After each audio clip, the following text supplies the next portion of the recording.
And good morning and welcome to Touch Base Daily. My name is Ron Foster, touching base with you as I always do, no matter where I am in the world. And now I'm back in New York. I'm back in the United States.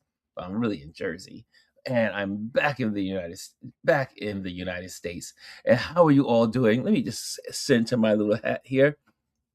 I have my hat on backwards today instead of forward, but I should have it right. Celebrating New York, right? Back in New York, back in New York.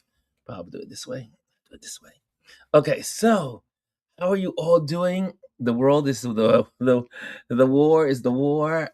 Trump keeps saying that it's all they keep getting closer and closer, but yet they're bombing. That's a junk. That's crazy. That's drab information. But anyway, it's a new day, and today is oh, I got the wrong thing on the board. Ha! Shame on me. It is not Monday. It is Tuesday. Photography Tip Tuesday. And today we're talking photography tips, and also we're going to be talking about 10 photography tips for those who want to feel movement. Let me get it on the board. Let me get that on the board so you'll know what the lesson is for today if you're interested in photography. That's what we'll be talking later today. Tip Tuesday. It is our photography day. We talk photography. We speak about it. We teach it. We share it. So today's show is going to be later on 10 photography tips for those who want to feel movement. And I hope everyone hear me properly? I am got my whole mic situation set up here. I hope you're all doing well. Okay, let me just get that off the screen. And so today is Tuesday. What's going on in your world? How are you feeling this morning? While you are thinking that out, and we'll share, put it in the comment box. Also, if you're here for the first time, make sure you hit the likes, subscribe, and hit the notification so that way you know when we are on. Okay, let's say hello. It's time to say hello to some folks. And I am so glad to be back home. I really am. I miss Namibia already. Can you believe it? I've been away only 72 hours and no, 48 hours, and I am missing it already. The first person in the building with the gold this morning is Miss Chris 59. Wonderful Chris R. She says, "Good morning." Person second in the building with the silver is our wonderful Tanya, which is Miss Travel More. Good morning, Ron and Touch Base Daily family. And third but not least is Aya. She says, "Good morning, Ron and Touch Base Daily. So good to see you." And we have Starry Moonlight. Welcome, Starry Moonlight. Welcome, welcome, welcome. And again, if you're here for the first time, make sure you hit subscribe and then hit notification. Okay. And Hannah is in the building. Hannah, I was talking about you this morning with Fifi. I did not know you guys had history. You guys knew each other before Touch Base Daily. And so it was good. We had a good conversation about you, how sweet you are, how amazing you are. Anyway, Hannah's in the building. She says, "Good morning, Ron. We talked about you this morning." And first I see you, Starry. Oh, Mr. Bleak is in the building. Bleak Lucy is in the building. Miss you, Ron. Oh, that's so good to hear. And also in the building is our wonderful Elise. She says, "Good morning, everyone." Good morning, everyone. And also Hannah says, she goes, "You are back in New York. Oh my goodness, Ron. I missed the whole week being out of town last week with family. Be blessed and keep well." Yes, I am well.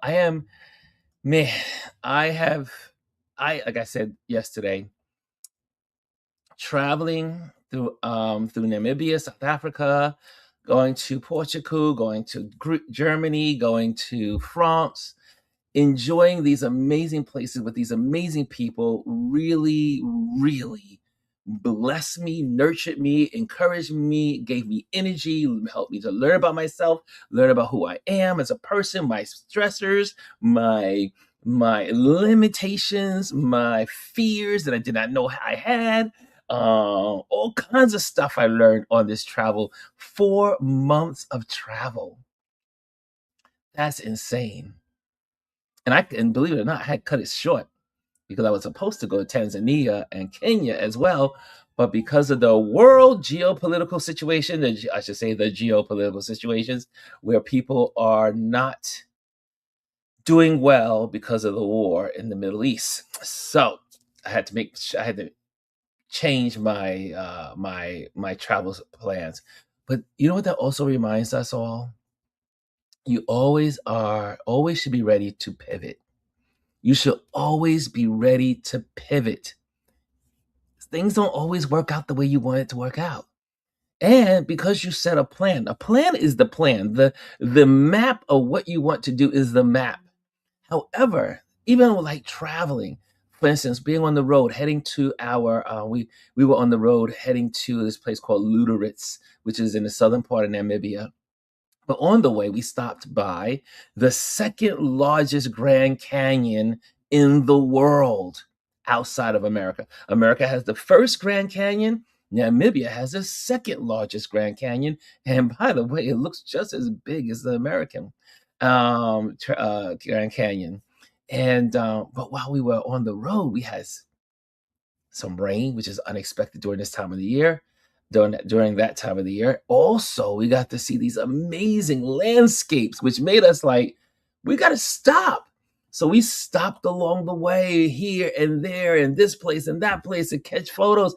And I took some amazing landscape photos of the sky after the storm, and the background being dark, and the front foreground being so beautiful and bright, and rainbows, and even zebras running across the field, seeing zebras. It was a rainy day at the canyon. So there's a lot of things that happen in life that you have to pivot, and it's okay. Because when you make those pivot, it may open the door to something even greater, which I will tell you, it did. I am never afraid to pivot. One of the first things I learned as a business owner, as a person that do networking and help other small business owners at the Manhattan Chamber, which I'm so glad. I can't wait to see my folks at the Manhattan Chamber. Their next event, I'll be there. And what you learn about business, and I think all entrepreneurs will be able to tell you about this, and most business owners and also business leaders will tell you, it is okay to pivot. Pivoting is what it's all about. So, okay. So here we are. Hey, DS, I did not forget you. I did not forget Mr. DS. He says, hello, Ron and the Touch Base Daily fam. DS here. So good to see you, Mr. DS. He goes, hello, travel. And hello, Elise. And also, this is a community that I like to put all your comments up if I can. And also, if they are positive, but if you have negative comments, you know what we do. We block them. So we move on. Also, especially now that we are monetized, we are very specific about who is going to be in these comments. So if you're a regular, you will be on the board. If you are a member, you'll be on the board. If you're new to the building, you gotta take some time to get to know who you are, unless you're saying some good stuff. Okay, so there you have it. Those are the rules of engagement here at the Touch Base Daily community. See, hello, Hannah. See, Kelly says good morning. Kelly A is in the building. She says good morning, everyone. So good to see you. And Hannah says good morning. Good morning. Okay, so should I share some photos with you? It is photography day.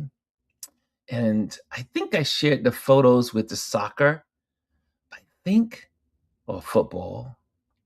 I'm going to try to I have so many photos that I have to edit, so many photos I need to put together.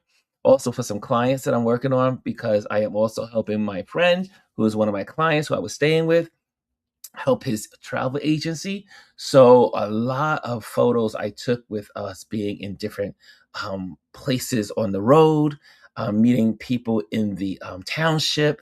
So I have a lot of photos to edit. and to get back to some of those folks because they were such a blessing to allow me to photograph them. And I want to make sure that I'm able to send these photos back to Namibia and that my buddy Paul will have them printed so they can have a print of their beautiful families. So, going to do that at any cost. It's all about people, y'all. It's all about connecting with people. So, yesterday we had well, yeah, I was, if I may say, I called my brother up and said, hey, I told him, I said, hey, I'm coming to Brooklyn today. Well, tomorrow, which was yesterday. Then I had to retract today and say, remember I thought I was coming to Brooklyn? And then I had to call one of my other friends who I was having a lunch with and said, when I thought I was coming to Brooklyn today, I have to postpone because I tell you, jet lag is no joke. And but thanks to Adrian, the sunny boy is always smart. He's a wise young man. He said, "Don't you go to sleep before 9 o'clock." Don't you go to sleep before 9 o'clock. And I have to tell you, I'm glad I did not. I was so sleepy yesterday. Again, the flight was 2 hours from Walvis Bay, which is in Namibia, to Johannesburg. And then from Johannesburg, it was 16 hours to Newark. So I was like 18 hours in the sky, 18 hours in the sky, and 6 hours in the airport. So altogether, you do the math. I've been traveling almost literally 24 hours. And so jet lag is real when you have been in flight for 16 hours and you are moving for 6 hour difference. Because normally at this time of the day, it is my evening. Usually it's 5 o'clock. So my brain still thinks I'm at 5 o'clock in the evening. And but it's coming along. It's coming along. So bear with me if I seem a little delayed. It's because my brain is still partially in Namibia and the other half is right here in New Jersey. Oh, can we go there? Now, if Adrian's in the building, he would be celebrating. He was celebrating last night. And that is Kelly A says, congratulations to the New York Knicks. Wait, hold on, wait. Let me go. Let me get my sound. Let me get my sound. I need my sound. Where's my sound and tracks here? Where is? Can we have to do it for the Knicks. We have to do it for the Knicks. Okay, here we go. Are we ready for some soundtracks for the Knicks? The Knicks. Here we go.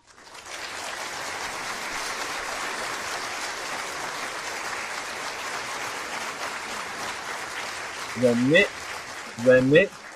The Knicks. And I am a Knicks fan. I'm gonna do it again. The Knicks. The Knicks. The Knicks. The New York Knicks. And they had to get some applause going there. Um,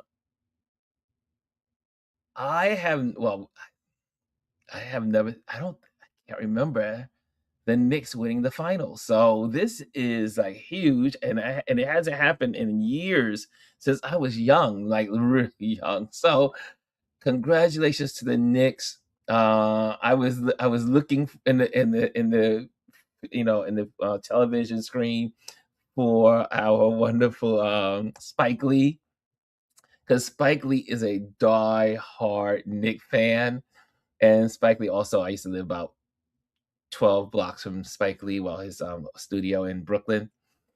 And but Spike Lee is a hardcore Knicks fan. Even when they did, I was sharing with Adrian, when they did his exhibition at the Brooklyn Museum, they had a whole section dedicated to his Knick collection of paraphernalia. Every kind of shirt, every banner, every hat, every this man is a Knick fan, and so I know he was in heaven last night, as the Knicks took home the final. And so that means we can root for our wonderful team, New York Knicks. I will always be a New Yorker. I will always be a New Yorker. Even when I'm in Namibia, I'm still a New Yorker. I don't say I'm an American. I just say I'm a New Yorker. So that's how it goes. Let's see here. So how many other folks are in the building that are Knicks fans? I'm curious.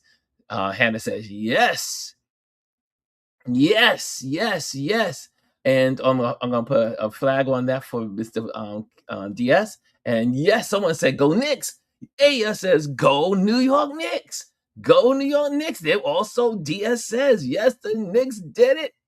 The Knicks did it. Anthony is in the building. Anthony, I'm so glad to see you. And Anthony, I don't have your personal. I remember having your information when you were in New York, and I was trying to reach you to just see how your dad was doing. I know your dad went through surgery and everything went well, but I was just checking in. I wanted to check in on you. I need your number so I can contact you when I need to talk to you. Okay, so I think you have my number. Anyway, if you have my number, hit me up with a text so that way I can correspond back. I wanted to check up on you and your family. But Anthony is in the building. He says, good morning. And also, I see here, um, I am real. This is not a video. This is real. I'm harsh. How you say this? Oh, let me get it. I'm harsh edu. Okay, there we go. I got that in there. Hannah says, yes, Knicks, Knicks, Knicks. And did I hear Adrian? Adrian heard from downstairs. Did I hear Knicks? Yes, you heard Knicks. The Knicks. The Knicks. Okay. Last night I was kind of too sleepy to get emotional about it all, but I am excited about the Knicks, and maybe Adrian and I will go to a game. Maybe we'll go to one of these games. I don't know. We'll try. We'll see.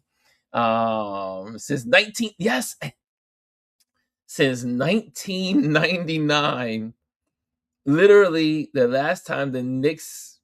I think I went to one of those games with Patrick Ewing, and we used to get upset with the Knicks because it was always we used to call it the choke. So the Nick choke. Every time they would take us right to the end, and so the Knicks, they've made my life very volatile when I was younger, and I love the Knicks, but they used to hate us back in the day because they would just lead us to the water and then don't drink. Okay, I'm gonna celebrate the Knicks. I'm celebrating them. Bryson's in the building. He says, "What's up, Ron? Welcome back home. What's up, everybody? Happy new release Tuesday." And the Knicks are going to the finals. Everyone's excited about the Knicks. Oh, no chips. Look, look, look, look. Adrian said no championship, no chips since 1973. I was in the third grade. Most of you weren't born. I was in the third grade. Just let that all sink in. I'm 62 years old. That means I was in the third grade at the last championship. DS says Spike loves the Yankees and Knicks. He was happy. He certainly was. You could see him with his little backpack that he had on. They showed him with his TV on TV yesterday. Hannah's in the building. Hannah, I talked about you this morning, like I said, and we will talk on a schedule for me to come visit you and your husband. Woo! So I'll be visiting some places in America, and I'm taking my show on the road to different states in the USA. So we'll be looking at that as well for the next couple of months. I am back. I am in America until December, and then once December comes back, I am out of here. And so Anthony says, I didn't grow up a Knicks fan, but I love watching the Knicks in the 90s. They picked up where the bad boy Pistons left off. Remember the Pistons? I used to love the Pistons. I used to love the Pistons. Yeah. See, Anthony also says Anthony Mason was one of my favorite Knicks players. It's funny because my son's name is Mason Mason Anthony. Wow, was that like in like subliminally like connecting with the sports person. I see here, Fu says, DS says, they moved the watch party to Radio City Music Hall. It is sold out. Wow. Kelly says she was 1 years old in 1973. Yeah, a lot of y'all weren't born yet. A lot of you are not born yet. And Andy says, thank you, Ron. I'll call and text you. Thank you. Please do so. Please do so. And I see Elise is talking to DS in the building. And DS says, my Elise, the best smile on social media. Yes, we love our Elise. We love Elise. Aya says, since the days of the former New York Knicks, Charles Smith, who kept missing the layups. Man, the sports. You guys are a lot of sports heads in this building. Elise says, good morning, Hannah. Face, fuchsia, flora, flower shaped face, fuchsia, flower shape. What is that? What is that, Elise? And Hannah is also saying, we are happy awaiting your visit. I cannot wait to hang out with you and your honey bun. And so I said, I told Fifi this morning, I said, my friendship with Hannah, now I know her husband, I got a 2-for-1. So there we have it. Aya says a question. Did Spike Lee get indicted to BHO8? I don't know. I don't know. I do not know. I do not know that story. Does anyone know that story? Does anyone know the answer to this question? I do not know. I do not know. Okay, so I don't know. Okay, let me go back to our wonderful DS had a question earlier. So let me go back to that. DS says, I'm curious, was there any photos in Africa that challenged you as a photographer? Ooh, since we're back on photography, that was enough of the Knicks. What was challenging about photographing? Um, I'm trying to think photography is always a challenge. Some things do come easy because I've been doing it for so long now. But what was a challenge? I think I think the main challenge of all of it, like when you go into these areas, like for instance, when I was photographing the Fish River Canyon, is the long drives. We went on these long drives, and for those that don't know, you would appreciate a tar road more when you travel throughout certain parts of Africa, the continent, or through Namibia, especially.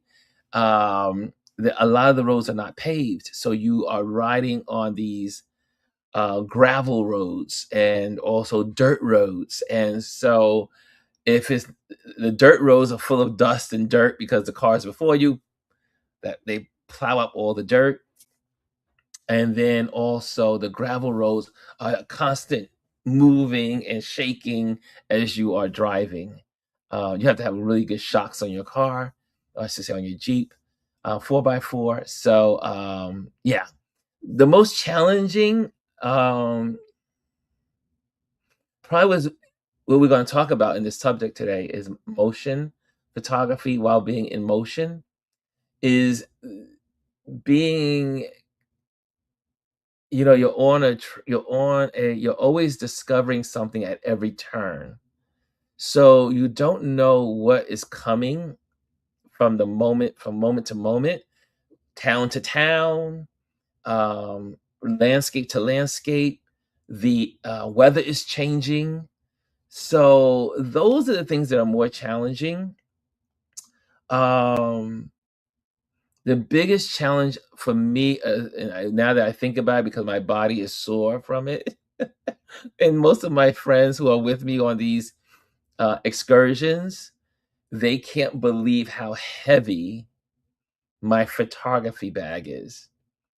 And in my photography bag, I have well, usually outside of the bag is like 2 major cameras, 2 large lenses, and then in my camera bag are landscape lenses and all the kinds of lenses and all kinds of, filters and tripods, and so my gear is probably the most challenging of all, and also because I am traveling in another country and I don't have the ability to go to a store and buy something if it breaks.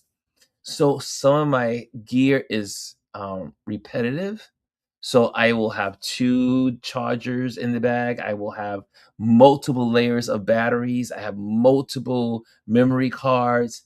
I have to back up everything as soon as I get Wi-Fi. I try to back up everything into 3 different places, one in the cloud, another cloud, and then I have these. I'll show you what I carry. So in one bag will be downloads for here, and then another downloads in these. There's two memory cards, like these scan this as I take this out. Is these little guys. So like this has 2 terabytes, and then you see I put numbers later labels on them, like number 2, and then this other one is number 1.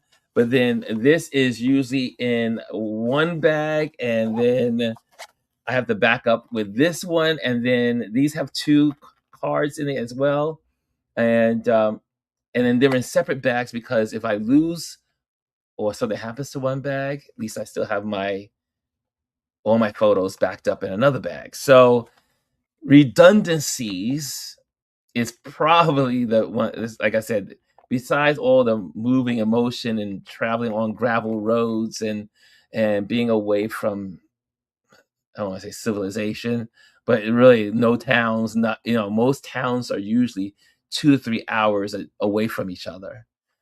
Anytime you go to a town, you have to always fill up your tank because you don't know if you're going to the next town, you'll be able to get, fuel. And so yeah, so this is I think the greatest challenge is my backing up, my backpack, all of the gear. So those are they kind of like about equal, and I carry a lot of gear, and so my back suffers from it. When I was in Namibia, I had my own masseuse therapist, which was great to have her. Shout out to Ray because she was an absolute amazing. She was a full. I mean, literally, just she did acupuncture and she did massage therapy. And I tell you, I used to meet her every Wednesday to get my my massage therapy, and she was brilliant. When I tell you, she can tell when I did not drink water. She was like, you did not drink enough water this week. And I was like, how do you know? She I can tell by the way your blood vessels are moving in your veins. The way the veins would move, she could tell if I was dehydrated or slightly off from drinking water. And she always gave me exercises to do. She gave me a tennis ball so I can carry everywhere I go with me, because there's nothing like a tennis ball to massage your back when you need it and your shoulder blades. So yeah, it's a lot of work to be a photographer. It's a lot of work. So that was a good question. So those are that was a good question, DS. You always come up with some great questions. Let's see here. Spike Lee. Anthony was talking about Spike Lee. He says, yes, Spike Lee was indicted into not indicted, inducted into the Baseball Hall of Fame as a super fan. Thank you for that correction. When you had the indictment, I was like, what? Indicted? Well, no, inducted. Okay, excellent. What's up, D Hanish is in the building. Welcome. So hit subscribe if you're here for the first time and hit the notification. Again, we are moving forward with people that are coming to this community. We are now at 1,012. We just hit 1,000 last week. Now we're at 1,012. We're growing as a community. Thank you for taking the time out to subscribe. And a lot of our viewers are international, so that's great. And let's see. Hey, Lady T is in the building. And Miss Chris is in the building, I should say. Miss Kristen is in the building. She said, "What's the food you miss the most in New York, and when will you eat it again?" Mm. Well, one of it was Nancy's cooking. Adrian's wife is an amazing cook. She is literally she has training in culinary, and so I am missing her food, and so I would say that's the number one is my Nancy's food, so Adrian's wife's food, and then number two is I love New York pizza. So there's nothing like New York City pizza. There's something about the water and the bread and the crust. And even though I like pizza in different parts of the world, like when I was in Swakopmund, I found a really cool pizza place that you guys all know. I'm a pizza addict. I love pizza. I can eat pizza every day, all day. But the thing I'm going to dive back into as soon as I get to Manhattan this week, sometime this week, and I will definitely get a slice of New York pizza. So that's what I love the most in New York is pizza, and so that's what I'll be. I cannot wait to bite into some New York City pizza. I see here. Okay, and Diaz says he loves that question. He said he loves that question, Kristen. And Anthony says gravel and dirt roads are rough, but Jamaica's roads have a ton of potholes, a lot of swerving. Oh no! One thing about the roads, I have to say, in Namibia, even though the roads are dusty and rugged, like you just hear as you're driving for miles. Like I'm talking about hundreds of miles. And but they have these trucks that go out and try to fill in the dirt because when they have rain, like they'll have these like localized rains, and the rain will flood the road and wash away the dirt. So they come back in and fill those holes with dirt. Yes. But sometimes you'll get these ditches that makes you feel like you're on the moon. So yeah. Ugh, it is what it is. And I see okay. I'm going through all this, and someone is really commenting. I don't know why. I don't. How's Highness? You are really you're really commenting. Okay, let's go again. Anthony said a lot of people are blown away by how heavy a photographer's bag is. They can't believe we carry that all day sometimes. That's why bag quality and comfort are very important. You ain't lying, Anthony. You are not lying. Adrian grabbed my bag when I got out the cab, and he was like, "Whoa!"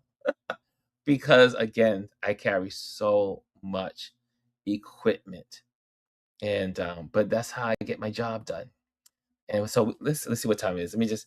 I do want to share some photos with you guys. Okay. Okay. There we go. Inducted. Thank you. With the inducted into the BHOF as super fan, and DS says also, I DS. You need to. I need to have you here on like a panel like just with me all the time. I love your questions. They make me like yes. I love. He said, as a photographer, other than the camera, what's one tool piece of equipment you cannot live without? As a photographer, other than the camera, what's one tool piece of equipment you cannot live without? Here we go. And you know what I'm going to say. Some of y'all who know me will know what I'm about to say. The cloth. The lens cloth or the lens pin. This little guy, you pop this little thing off, and you can wipe your lens nice and clean, or you can brush off the dirt first. You brush off the dust. You see that? The dust, you brush it. It's small but powerful. You need this. This is the most needed device that doesn't cost a lot of money, but without it, you don't have a photo. Either brush the dust off the lens and your viewfinder, and then taking this and cleaning your lens in a rotation and getting all that the smudge or dirt or the road dirt, because especially in Namibia, it's a desert in most places where I was staying. There's always dust and sand. So I have to always brush and then clean. This baby is worth $1 million for a photographer. It is, and obviously this cloth, because these two work hand in hand. And what should you always do before you take a picture? Clean the lens. That's a good question, Mr. DS. What's up, Mida? Am I saying it right? Zaki. What's up? If you're in the building, again, make sure you hit the subscribe, make sure you hit notification, and then you can stay connected with us. Oh, let's look at that. Wow. And also, Food says, DS says, what's your favorite pizza spot in New York? It's my favorite food too. Okay. Believe it or not, I know this sounds like cheap and crazy, but it's the hole in the walls. Like remember, I don't know if anyone has ever been to New York City and you walked around and see this like, I don't know, like they're a franchise, and it's called Brothers Pizza. And it's like dollar. Well, it used to be $1 pizza. It used to be dollar. It used to be $1 a slice, and you can get 2 slices and a drink for like $3 or something like that. Anyway, that little cheap dollar pizza was the best pizza for me. However, when I went gourmet pizza, oh, where do I go? Oh my gosh, there's so many places. I eat so much pizza in New York. There's another one called Brothers Pizza, but it's a different organization in Park Slope, which is another great pizza place. I like thin crust pizza. There's so I can't think of all of the ones. I don't have a specific one other than the ones that are in my neighborhoods. Yeah, but those are the 2 that I know offhand. What's up? Dr. Tachi is in the building. Dr. Tachi is in the building. Hello, Dr. Tachi. She says, hi, all. And Dia says, there she is on the one and only Dr. Tachi. Yeah, exactly. We love our Dr. Tachi. And is there a doctor in the house? Yes, there is. Yes, there is. And then we have the wonderful, wonderful good morning on a quick break, says Miss G.R. Houston Jack is in the building. And let's see here. Oh, Anthony also says this to DS. For me, it's extra batteries, cleaning supplies, and a great backpack. Well, yeah, you've got to have your batteries. However, I discovered now, you photographers out there, I don't know if you know this, and maybe you don't. I don't know, but I just discovered it when I was on the road. So this is my workhorse camera, right? This is my Nikon camera. And when I bought this camera, I went in and I made sure, you want to be prepared for everything. So this is the battery that this camera has. And as someone that was new to this camera right here, I said, I don't know what the battery's life is going to be. So let me buy like 3 of these guys, right? Let me buy 3. And these batteries are expensive. Anthony will tell you. These batteries are expensive. But then when you buy the batteries, you have to buy the charger, right? So I bought the batteries, I bought the chargers. When I say chargers, I had to buy 2, right? Remember, I am in a foreign country, So I can't, and I'm on the road. I am in like hundreds of miles between towns. So I bought two chargers, one to back up. I always say redundancy. And then I discovered that my regular Apple cord that I can use for my computer, I can plug it into this every on the road, and I can plug it in and it would charge it just like the chargers. So I technically did not use all those batteries and I did not use the chargers. All of that extra money that I spent could have been avoided if I only knew that all I had to do was plug it into the wall with a nice cable and put it in there, and I would charge my battery within 2 hours. I wasted hundreds of dollars.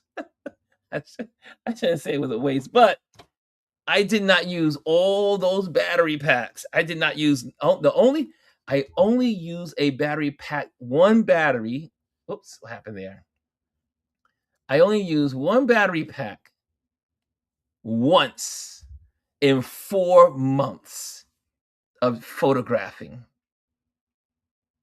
I think I learned that lesson when I was learn it in Portugal, or did I learn it in France? I think I was in France. It was when I was in the south of France that I learned that I did not need all that extra gear.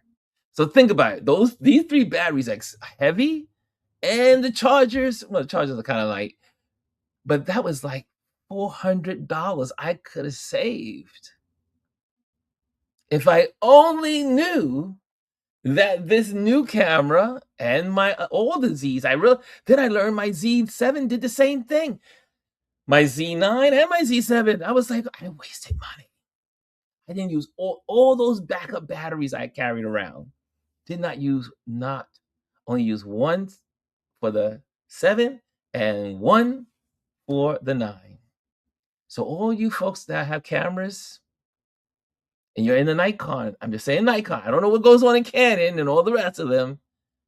A simple charging plug that you use for your smartphone, I always say the super fast charger, works fine with your camera.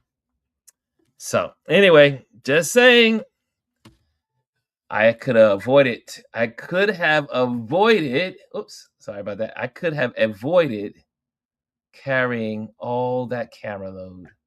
Anyway, anyone knows that if I'm the only one that was educated on this, I did find glee in knowing it for the next time I go to Namibia.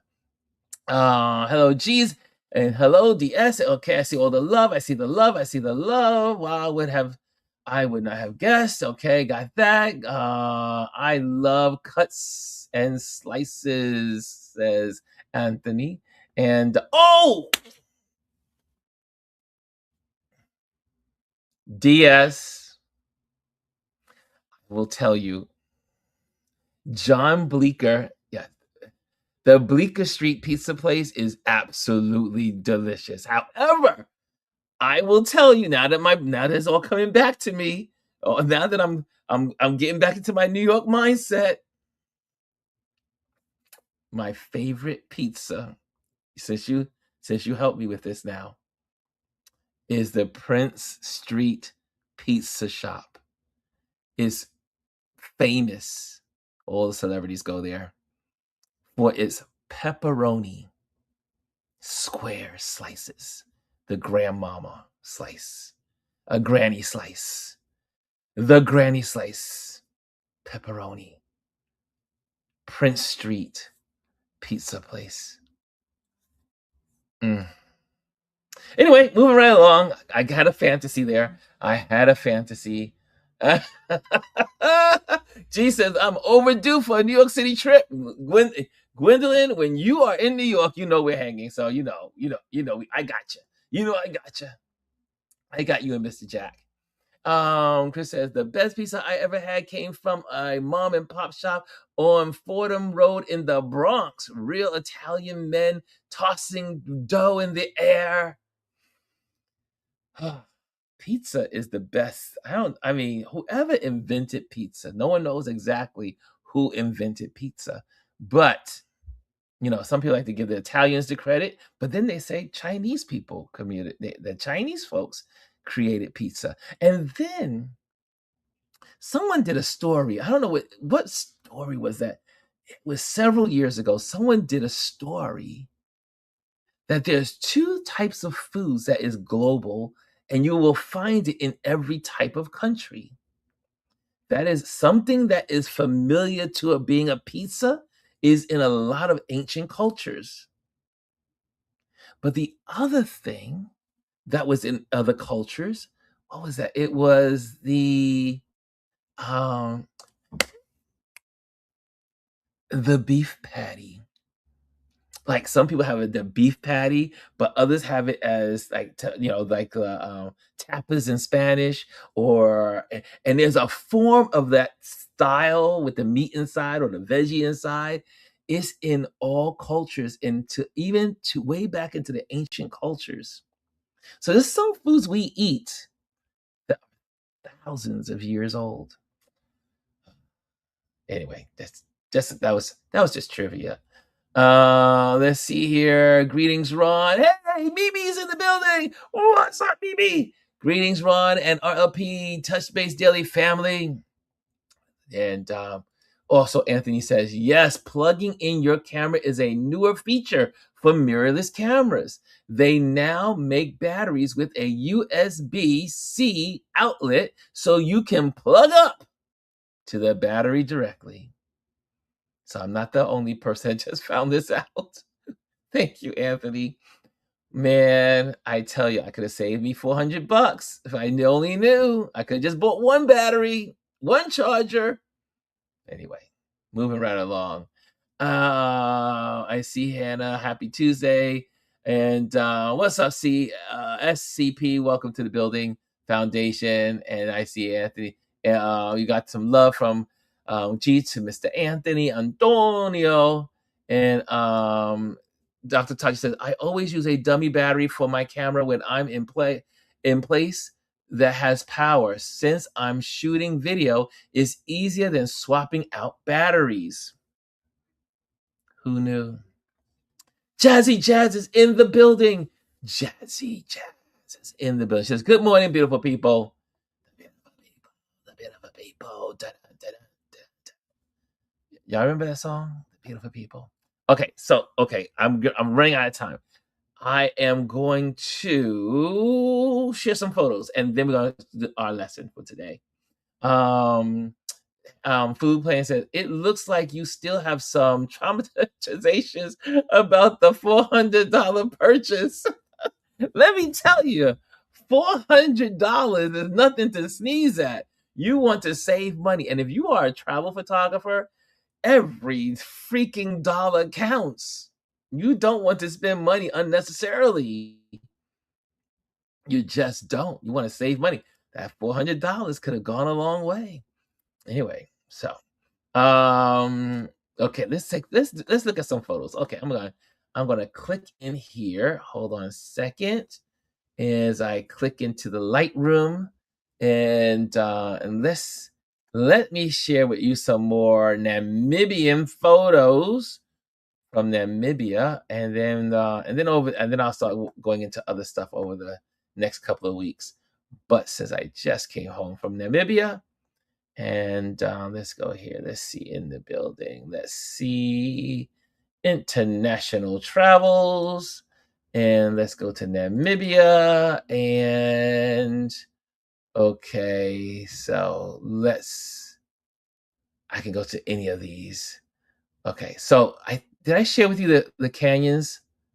Okay, let me share with you the canyon. For those that haven't seen it yet, I'll share this one first, since this is my first, and I'll just keep sharing them. This is a nice little batch, and I'll share these with you from the canyon.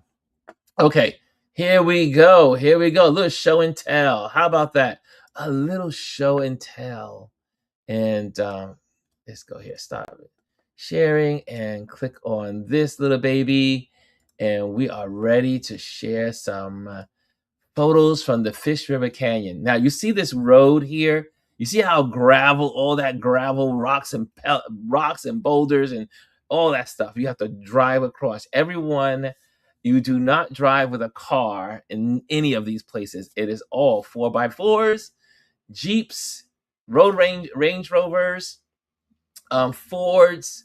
You see a lot. Everyone is a 4x4, and everything is heavy duty driving. So this is on the edge of the canyon, and literally, you walk up this little hill, and then I mean, it's like a straight line. I saw these two people just kind of like hanging out on the edge of the canyon, and I thought it made for a good photo for photo stock.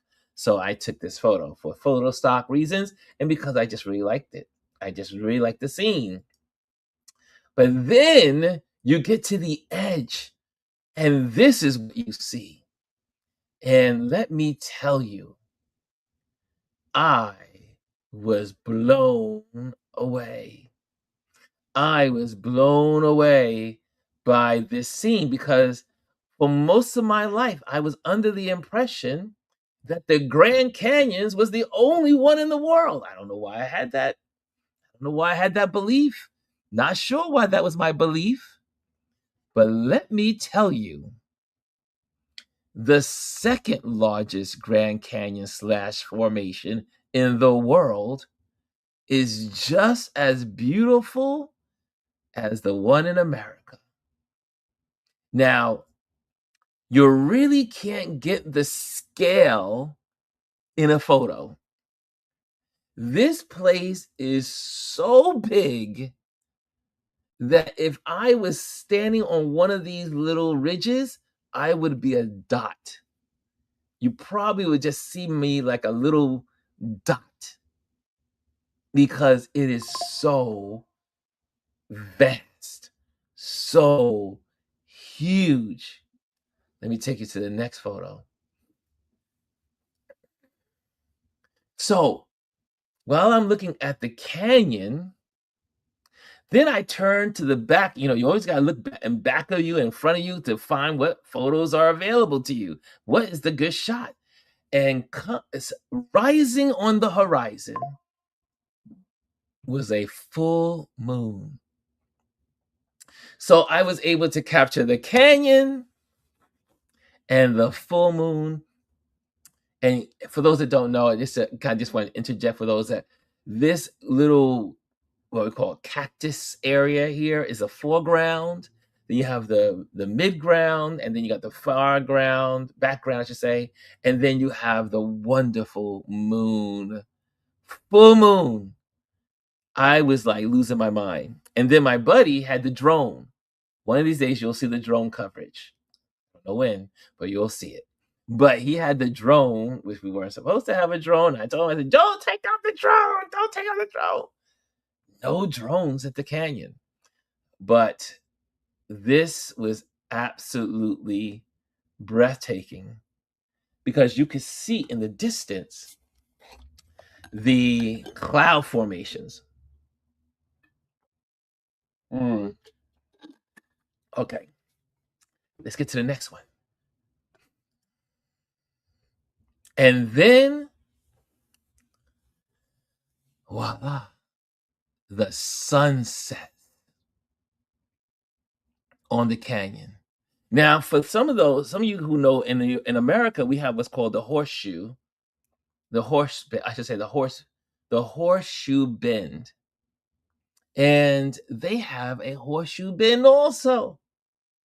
Look at this. It also looks like two eyes. Looks like the bat is looking at you. Just my imagination. But then you see this amazing, amazing sunset.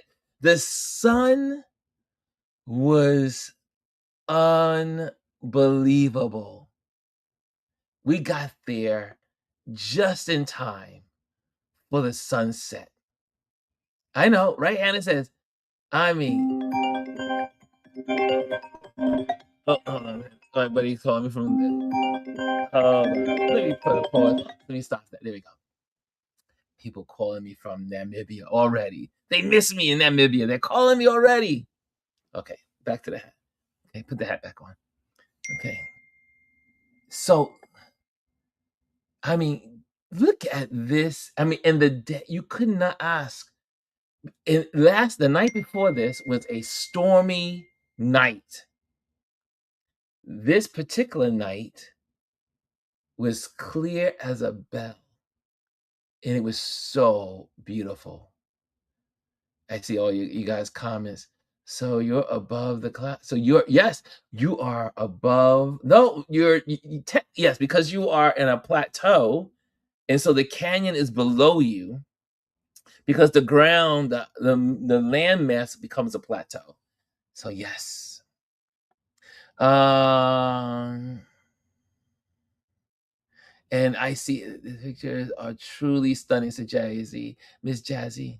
Dr. Tice is stunning. So I was able to, and again, you know how I'm always saying, you want to have your foreground. So you see the foreground, the grass patch in front of you, which is the edge of the canyon. Then you got the beautiful river and the reflection.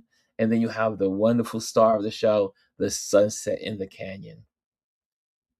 Foreground, subject area, and then background. It just happens that the sunset is the beautiful background. Okay, let's go to, I think I have one more. So the next day, we had a great opportunity to get up early in the morning to catch the morning scene of the canyon. So I was able to photograph the canyon also in the morning. It was too early to get there for sunrise, but we got there after sunrise. It was still great morning shots, and there you have it here as well. And you can see it goes as far as the eye can see.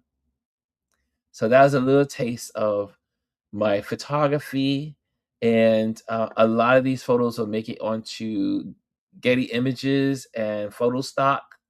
Maybe they will be screensavers. Who knows what people will buy them for?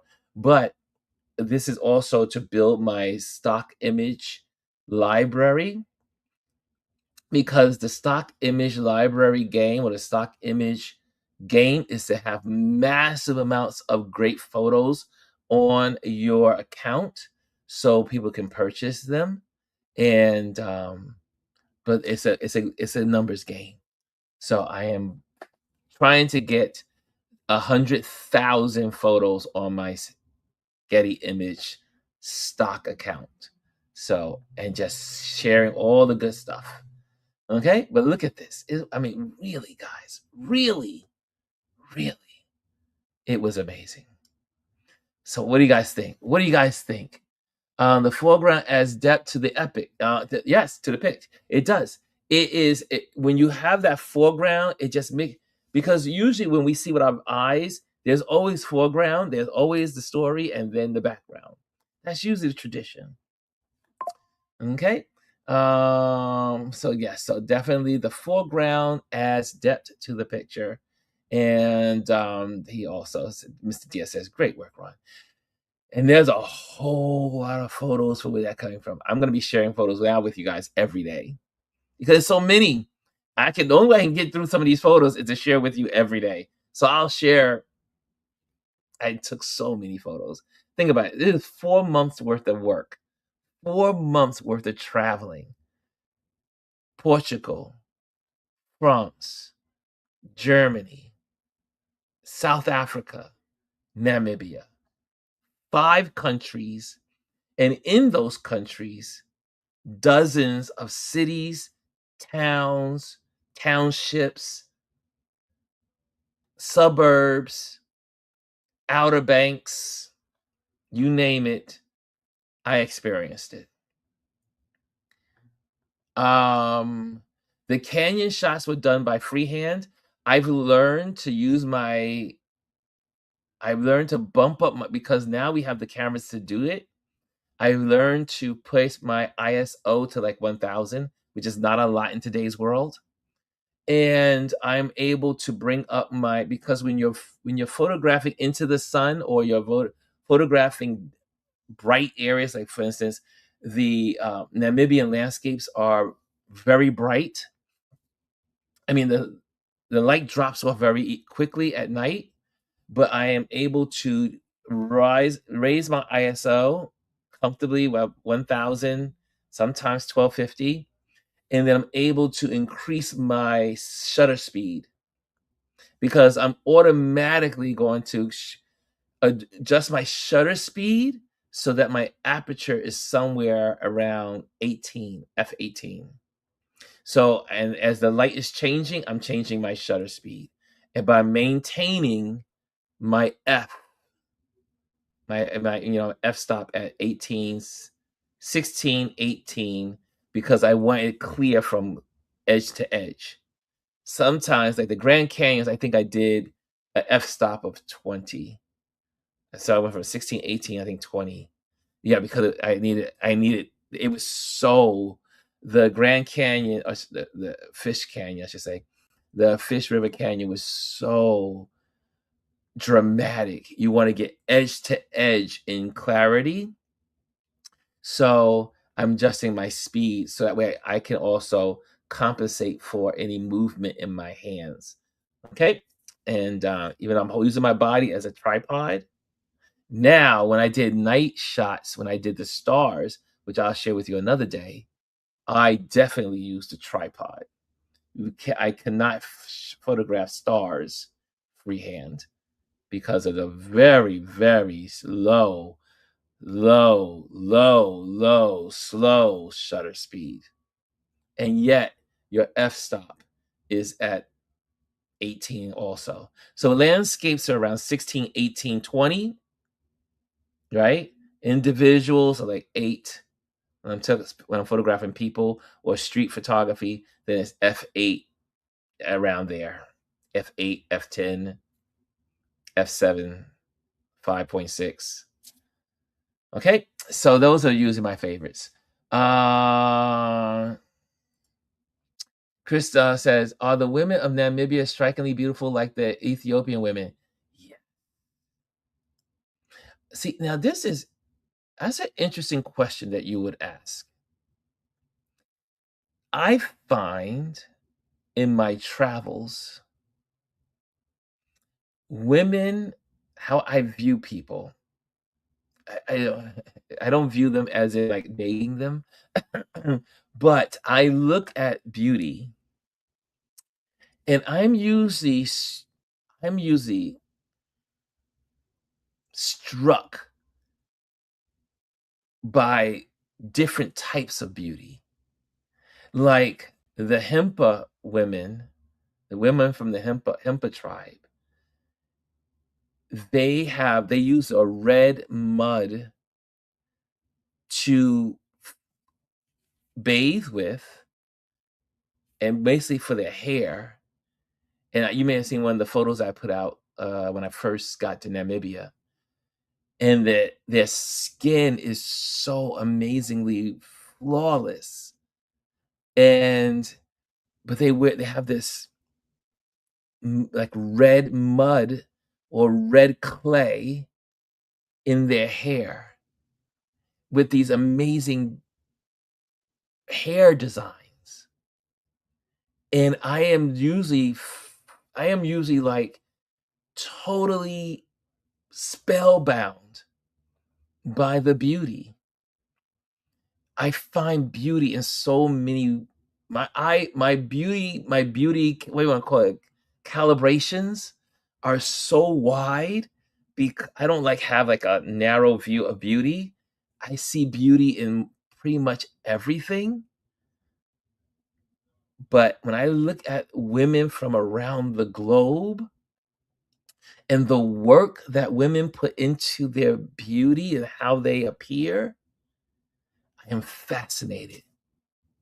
Also the in Namibia, there's a tribe called the Hero tribe, and they wear these hair wraps with it goes a bar that comes straight across, represents the horns of the bull. And the way they wear their clothing is so amazing to me, and the colors and the it's like it reminds me of some of the paintings, of the old South. It's hard to explain, but the beauty in all of these cultures leave me spellbound in so many ways, 'cause it's something new that I probably, in most cases, have never experienced before, or and seeing it. And different tribes have different ways of expressing their beauty. Different areas of the countries I go to have different ways of expressing their beauty. And then they express their beauty based on occasions. Like if they are looking for the husband, or if they're having a wedding event, or they're having ceremonies.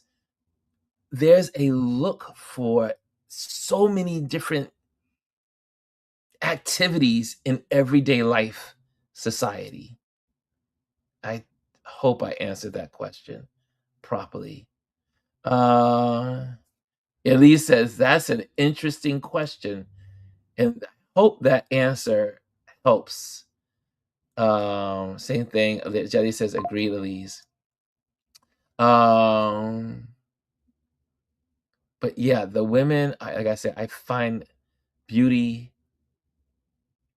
I just think people are so gorgeous. Even the men, the way they wear their clothes, the way one of my friends, Joe, he was our driver, my driver.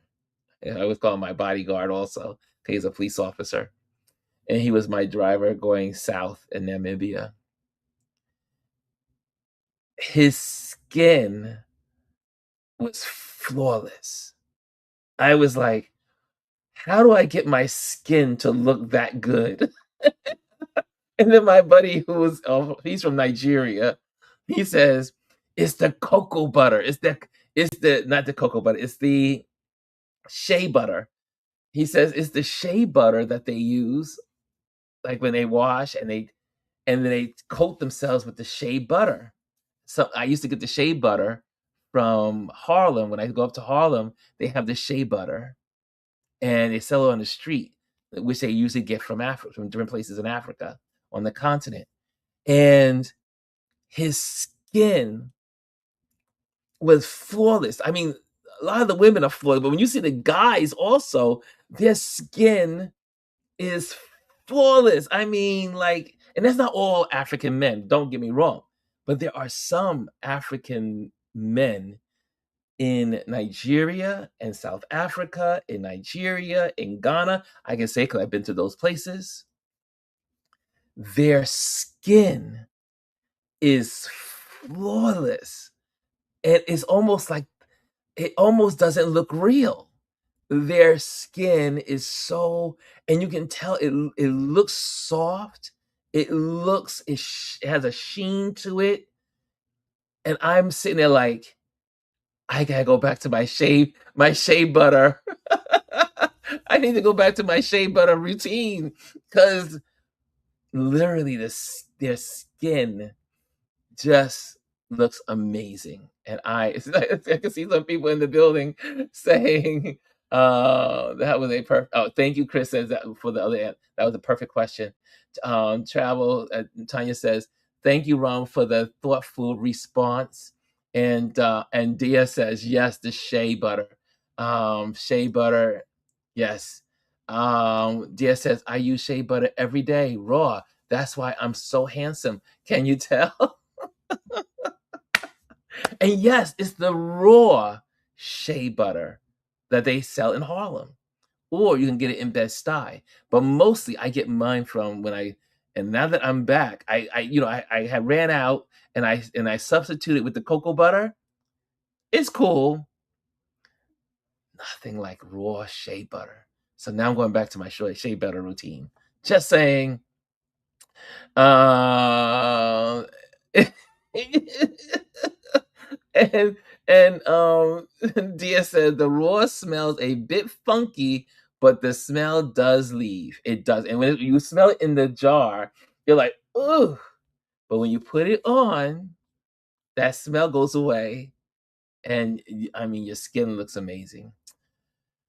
Oh, okay. Let's get to our lesson. Okay, I think will continue more because that's what we're here for. I'm gonna just share. I'm here to just you can just ask me questions, and we will just continue to open up and ask questions about travel, ask questions about whatever you have on your mind about what I've experienced over the last 4 months of travel. There's a lot to share with you, but I will usually share because you trigger me to think about the process. So that's why I love questions. Your questions help me to reflect and to think. So we'll continue to do that. Uh, Dia says unrefined slash raw for the shea butter. And Christine says, why didn't you buy shea butter from the motherland while you were there? You know, okay. The reason why is because customs in America doesn't allow certain things or certain butters or foods or anything from other countries. So you don't want the headache of, for instance, we went through a second, and I'm going to go to the lesson. We went through a second level screening at United Airlines when I was leaving Johannesburg. I had just bought water in the airport. I had cleaned my bag. I have filled my jug. This is I carry everywhere I travel. I filled this up with a fresh bottle of smart water. I don't know why it's called smart water, but anyway, I filled this up with a brand new bottle. I mean, in the airport, literally 20 feet from the check-in of the secondary check-in. And they had us go through all of our bags again. And then they took my water that I just bought to take on the plane so I can drink it while in flight. And they tossed it. And I was pissed off. I was I was so upset. I said, "Do you understand? I just bought this water right here in the airport, past security, past all of the checks, past it all, and you still gonna throw my water away." And she did. She said, "I'm so sorry, sir, but you can't take this on the plane." I said, "Okay." And there are strict there are and a lot of times it's not the country that is so strict.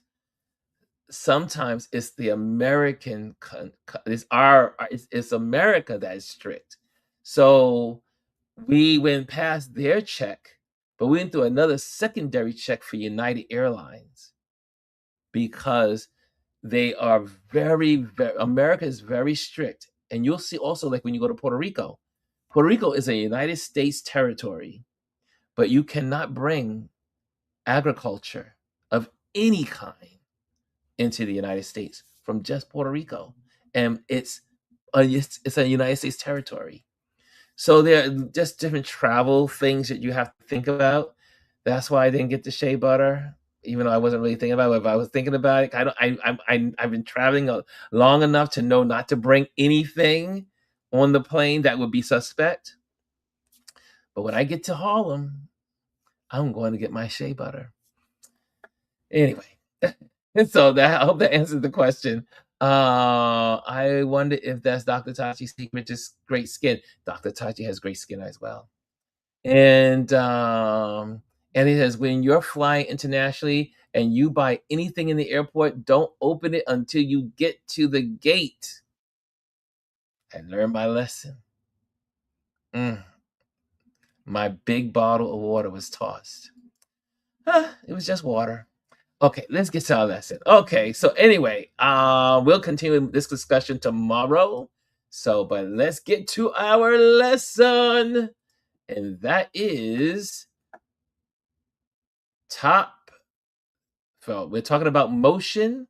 So you see this picture right here? This picture I photographed while in the Flatiron district here in New York City. And because I do experiment with a lot of motion and movement photos. I am fascinated by motion photos. I'm fascinated by movement because it's one of the only, is what I should say only, but it's a format of photography that almost injects into the viewer the feeling of motion, which is, you know, if it's just as close as being there. It's the closest you will get to being and feeling motion and not actually being there through a photo. So I'm always curious with using my f-stops and using my shutter speed and locking onto objects and all that stuff. So we're going to talk about that because people that travel, this is a great opportunity to get some new skills under your belt. Okay, so here we go. I'm going to get rid of this little banner so that way you know. Okay, so welcome to our Touch Base Daily. It is our Tip Tuesday. It is Photography Tip Tuesday, and we are talking about the wonderful 10 photography tips for those who want to feel movement. Okay, here's the distilled high impact set of tips for our community that we will love, crafted for photographers who want to feel movement, not just freeze it. This set is built for trains, cars, walking, and the rhythm of being in motion. And I have been using these tips throughout the last 4 months. And this is why I'm sharing them with you, because this is something I'm getting better at. I don't have it perfected, but I am getting better at it. And so these are the items that I've learned from other photographers and from also my experience. Number one, use intentional blur. Motion blur isn't a mistake. It's a storytelling tool. Slow your shutter to 1/10 or 1/40th of a second while stabilizing your phone or camera. Let the world streak past to show speed, direction, and energy. So let me get to you. Let me share what I mean about this, because I'm gonna remove that. So you take your camera, right? Now, you can even have the smartphone to do it, but whatever camera you use, you set the camera on a non-moving object or ledge or stand and just let it sit there, and then adjust your shutter speed that is at its lowest. So that means you gotta make adjustments to your f-stop and your ISO, bring them down so that way you can get the light right. And you let the camera just sit. However, you aim it on something specific, right? Like you log in or lock the focus on a pole, a lamp, a chair, a person, something that's not moving, a light, a pole, a car, a banner, a sign, and then let the shutter speed do the work. So you let it sit, and then people are just walking by, and you get this incredible photo of people moving. Yet one of the items in the picture stays beautifully intact and sharp and beautiful. It's an artwork. It's creating art. Okay? Let me go back. So use intentional blur. And I can go, it's so much depth into this. So I won't go all the way into it, but that's one of them. Here we go. Anchor the frame. This is what I was talking about. Anchor the frame.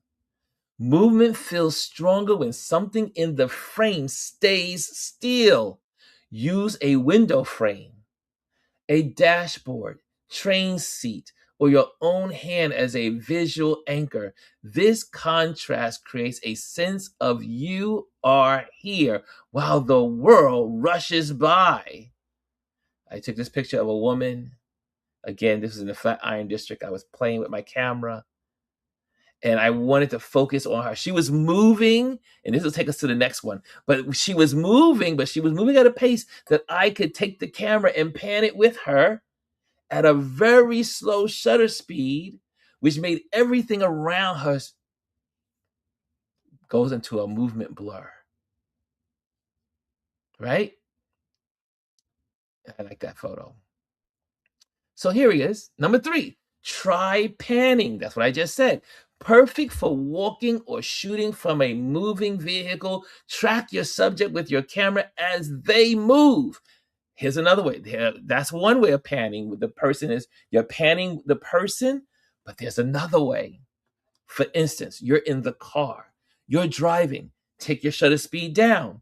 But as you are photographing a car or a motorcycle or someone cycling and they're moving parallel with you, slow the shutter speed down to about 1/60th of a second and just focus on the individual or thing as it's moving with you, and then everything else gets the movement blur.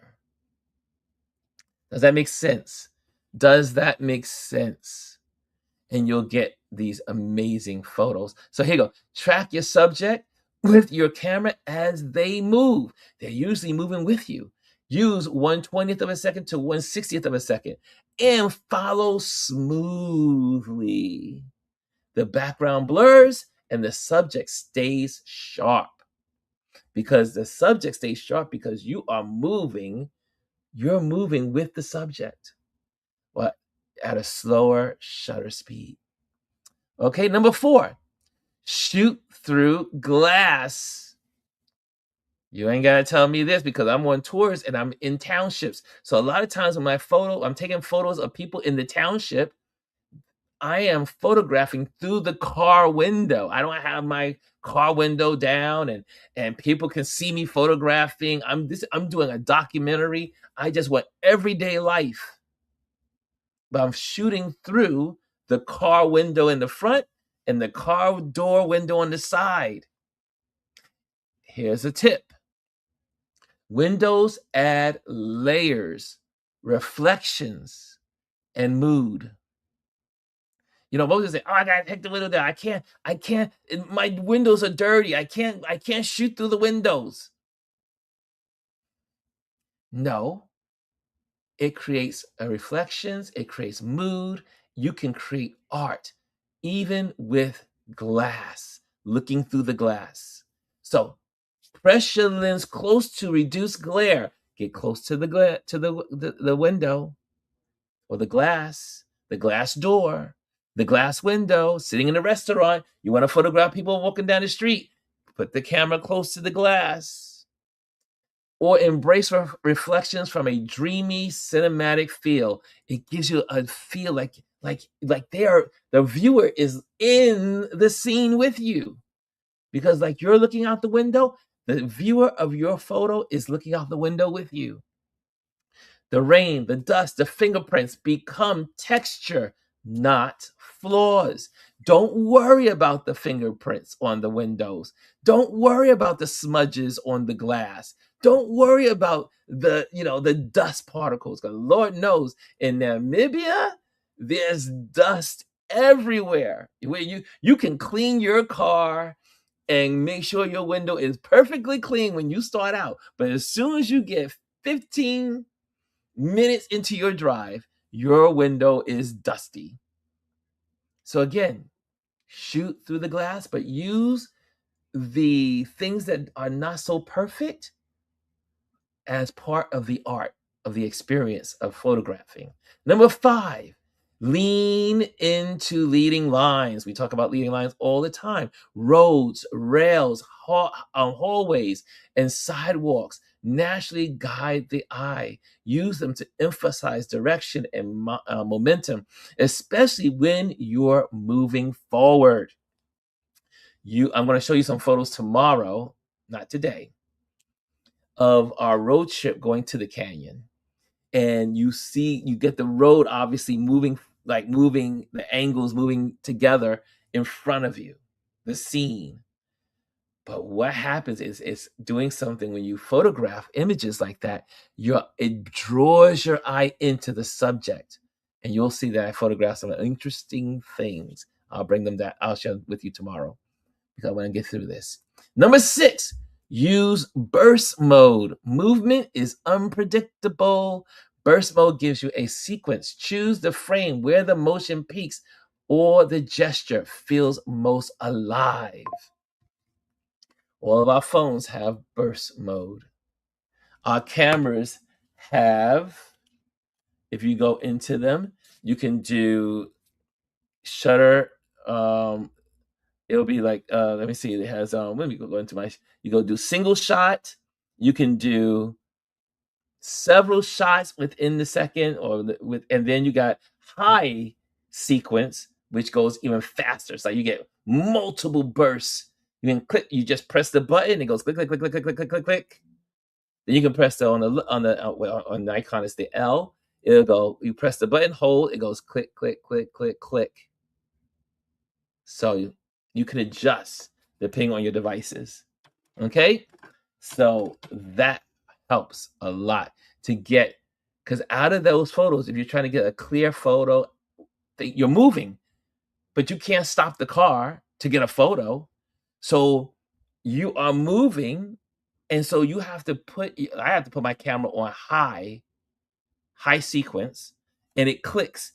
Click, it's rapid. I'm getting like 30 frames, 30 shots in a frame.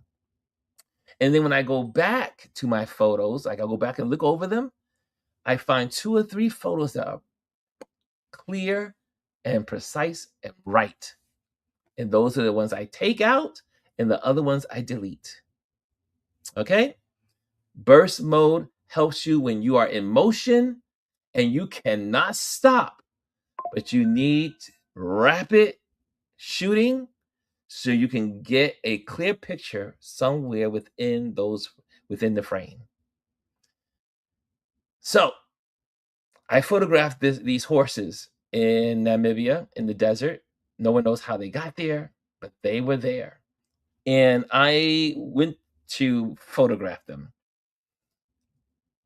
I have to have my camera on fast shutter speeds because I wanted to photograph the interaction of the horses, they were playing, and I wanted to capture it.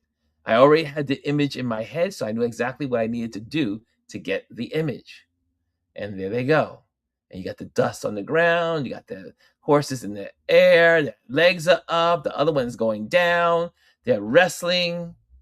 The hair is pretty much right where it needs to be. It's not blurred.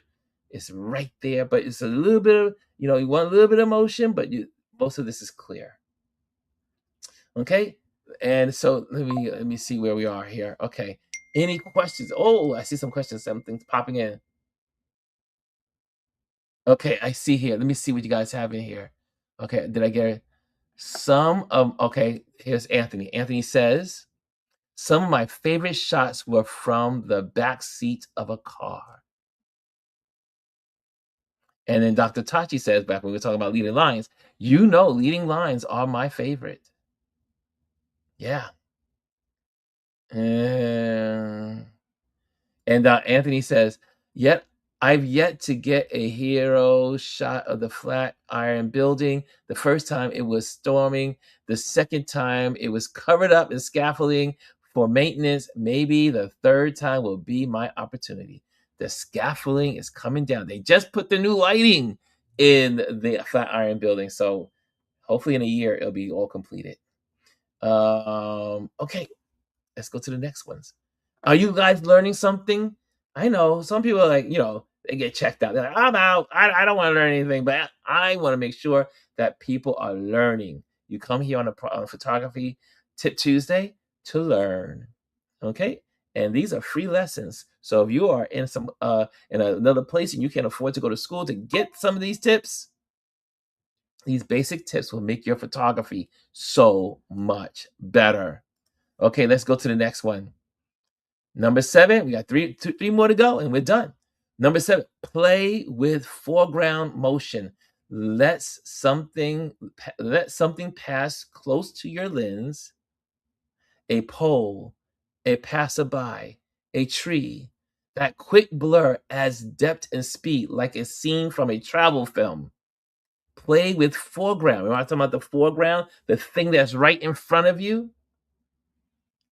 It's okay to keep it in the shots. Don't try to get, again, perfection. I can't get any poles in there. The poles will help to tell the story. It makes it feel cinematic. Number 8, stabilize your body. When walking, keep your elbows tucked and move from your hips. Okay, I'm going to continue with, when in a car or train, brace against a window or seat. Your body becomes the tripod. Now, I got to take this off the screen so I can show you it so you can see what I'm doing. Okay, camera in hand. I'll go with the smartphone this time since I used that one, the big guy. The smartphone in hand. You're trying to take a picture in the car. You're trying to take a picture. See this arm? Bring this arm right there, tuck it right there. Take this arm and tuck it right in there, and then just hold the camera. You see, less jiggy. Now, if I'm like this, the car is moving. If the car is moving and jumping, your camera is going to be moving and jumping, and it's going to make it more blurry. So what do? Tuck, and shoot. So as the car is moving, you're not getting as much jiggles, and you get a better picture. Okay? Put it on the screen, and then shoot. Pop, pop, pop, pop, and take the picture. Just like that. Tuck the arms. And as you're moving, you'll take better pictures. Okay, does that help? I hope it does. Of course it does. I'm giving it to you. Okay, let's go back. Let's go back to the lesson. Okay, so there you go. Stabilize your body. Number 9, use wide angle for immersion. A wider lens exaggerates motion and pulls viewers into the scene. Create for capturing the sweep of landscapes from a moving vehicle. Oh, dog it. Let me see if I can bring up one of my photos. Okay, so when I was on the road, passing through the dunes, let me see, do I have this one on wide? This one, I think it is on wide. Okay, how do I best show this? I'm going to just show it on the screen. Okay, let's do this. So I'm in the car. I'm on my way to the airport. And one thing about the scenes in Namibia is that there's a scene everywhere you turn. So I'm not sure if you can see this without the glare, but this is with my phone. And I wanted to take pictures of the dunes as I was leaving. And the dunes by the airport are so beautiful. When you see the foreground below, which is, you see it's wide, the foreground is right in front of you, right at the bottom. And then you see in the distance the dunes. And you see that, right? Okay, so there you have it. There you go. And you get these amazing shots. You see how close I'm in? I'm going to bring it in a little closer so you can see. Look at that. Those dunes are huge. But look at the foreground. See the foreground? Those areas down there, that's the foreground. But the subject is right there. Okay? That's how you do it with a smartphone. Just open wide and then take the picture and tap your finger on the dunes or whatever subject it is. And as you're moving, the camera will stay focused on that area. As the car is probably moving, you'll get a shot. Okay? I think, and we're almost done. The last but not least, and thank you for staying for overtime with you guys. The last one, but not least, tell the story of the journey. Movement isn't just blur, it's emotion. Include hands on the steering wheel, feet, walking, train tickets, shadows, reflections, or the curve of the road. Let viewers feel the adventure with you. And that's how you tell the story. You tell the story by sharing what you're seeing, what you're feeling, even though emotion is still part of the story. And the blur is not a bad thing. The blur is part of the story. The movement blur, I should say. Let me be more specific. The movement blur also adds emotion. So this week, your assignment, I try to give these every week. This week in photography, photograph a scene of movement and motion in a busy, high traffic area in your city or town. Let me know what you come up with. Share it in the community. Okay? I think we got it. I think we got some education here. Did y'all get educated? Did this help you? Do you feel better about taking pictures? Do you feel better about the blurs or the movement in the frame? It is not your enemy, it's your friend in telling your story. Dr. Tachi says, very helpful. Very helpful. Anthony, other photographer in the building, says, don't forget about the cool stuff hanging with the rear view mirror or the dashboard of the car. It's all part of the story. My son says, you are overtime. Yes, I'm overtime. I can read the clock. Tanya says, who knew? Who knew? Yes. Yes. Oh, that's a bar for every situation, right? There you go. Fifi says, wow, that's a great tip. We'll definitely be using the tuck. Yes, the tuck helps you stabilize. Okay, we're all done.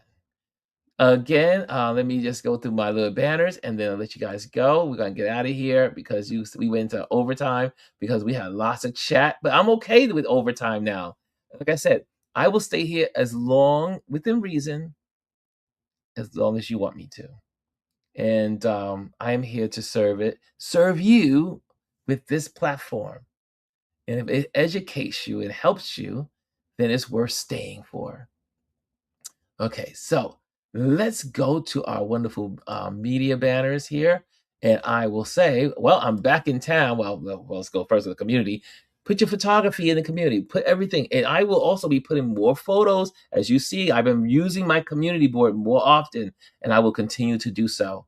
Also, if you want to be on the mailing list, join our mailing list by going to ronlewisphotos.com, and that will help you to be on our mailing list for any items that may pop up.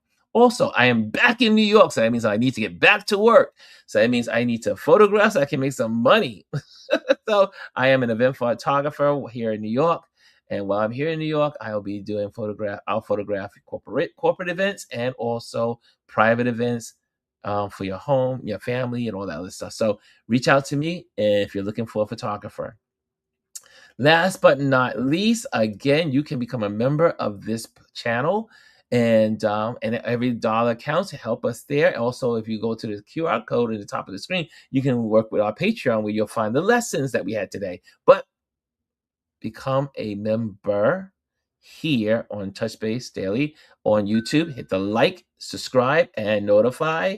And last but not least, I will definitely share this.